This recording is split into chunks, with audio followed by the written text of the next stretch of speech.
Hello everybody, welcome back to another episode of Most Terrifying Unsolved Mysteries. Today we are going to talk about the haunting of the Connors family. If you like this kind of content, make sure to subscribe so you get notified when we post new episodes. Also, don't forget to click the like button. Let's begin. Everything started on a cold November night in 2018. The Connors family had just moved into a charming two-story home located at the end of a long driveway in a quiet suburban neighborhood in Maine. The house was beautiful. Built in the 1920s, it boasted high ceilings, wood paneling and bay windows. They signed the papers, handed over the keys and began unpacking. As dusk settled in, the November air nipped at their faces, carrying the scent of fallen leaves and wood smoke. The Connors family was excited to start their new chapter here. It was supposed to be their fresh start. But little did they know, something wasn't quite right. Sarah Connors, the 10-year-old daughter, was the first to notice. From the moment they stepped into the house, she felt uneasy. It was hard to explain. Even her stuffed animals seemed out of place. At night, when the wind howled through the ancient oaks surrounding the house, she heard whispers coming from the locked guest room. Her parents dismissed it as her active imagination. The house is old, they said. It probably just needs some work. Room 6 was off limits, though. It looked as if it had been abandoned for years, untouched, with cobwebs hanging from the corners of the ceiling fan and a full-length mirror leaning against the wall, its glass cracked. One night, however, the whispers got louder. It wasn't just one voice, but multiple. It was like a conversation, but muffled, as if underwater. Suddenly the lights flickered ominously, plunging the room into darkness. John Connors woke up, heart pounding. "What was that?" he asked, reaching for his wife's hand. "I don't know," she whispered back, equally frightened. Then they heard what sounded like footsteps in the hallway. Slowly, the light from the hallway camera flickered back on, and what they saw made their blood run cold. Standing in the middle of the hallway, silhouetted against the faint light, was a tall, gaunt figure. It stood perfectly still, staring directly at the camera. Its head was turned slightly to the left, as if examining something behind the viewer's shoulder. It didn't move. It just stood there, unmoving, for what felt like an eternity. Then it vanished. The couple immediately called the police, but when officers arrived, they found nothing. The door to room 6 was still locked from the outside. No one could have been inside, but the whispering continued. The officers reported feeling cold spots in the room, where the temperature dropped several degrees.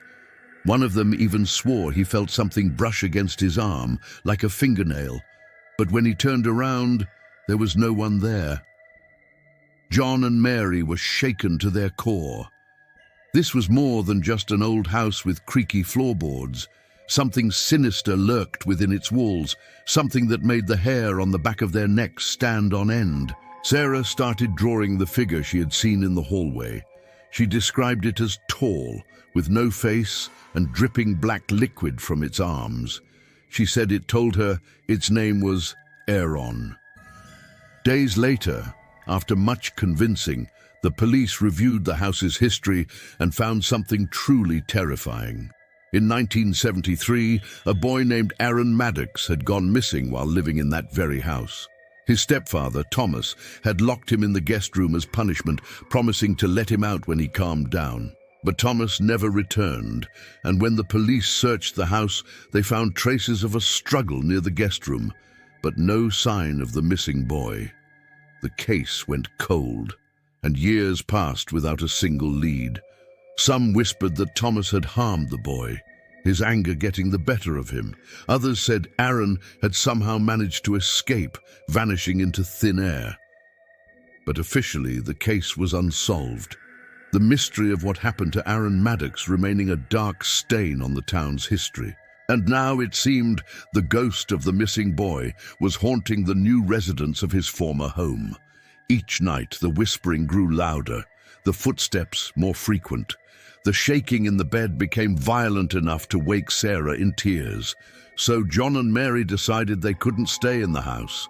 They packed their things and left, sealing room 6 shut with a metal board before they departed. Locals say sometimes on stormy nights you can still hear the whispers, the sound of footsteps, and the distant echo of a desperate plea, "Let me out, please open the door."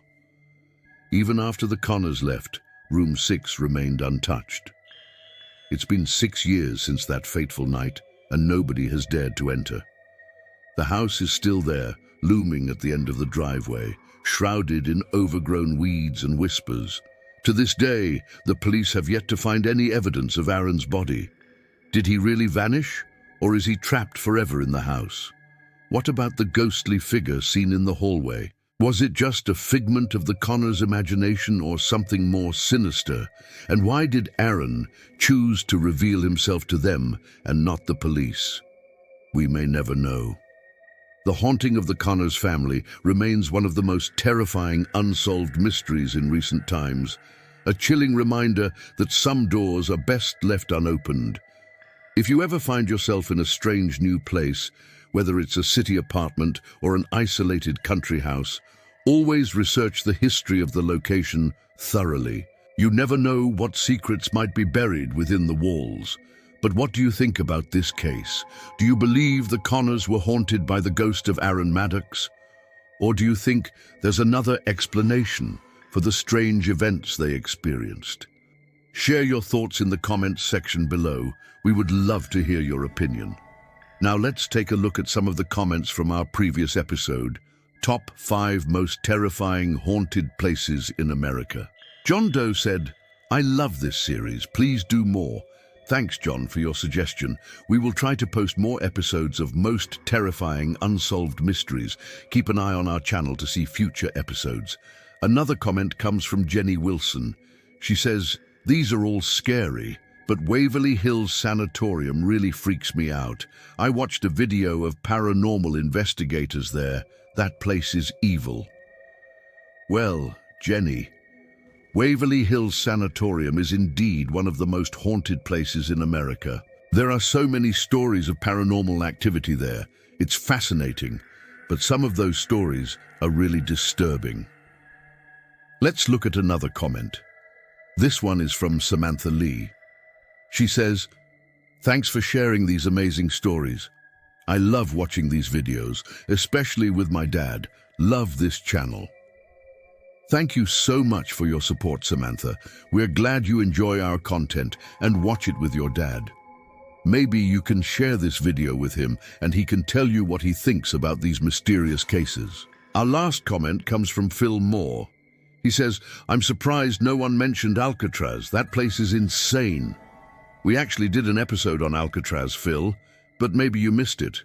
We talked about the mysterious death of Al Capone, the escape attempt by Frank Morris, and the sudden vanishing of Michigan gangster James B. Whitey Bulger. But if you want us to talk more about Alcatraz, let us know, and we'll do an entire episode about it. We appreciate all the comments we received. We love hearing what you have to say, so keep them coming. We may feature your comment in a future episode. If you'd like to submit your own comment, you can do so by clicking the link in the description. Now go ahead and click that like button if you haven't already. It really helps us out. Thanks for watching. Have a great day.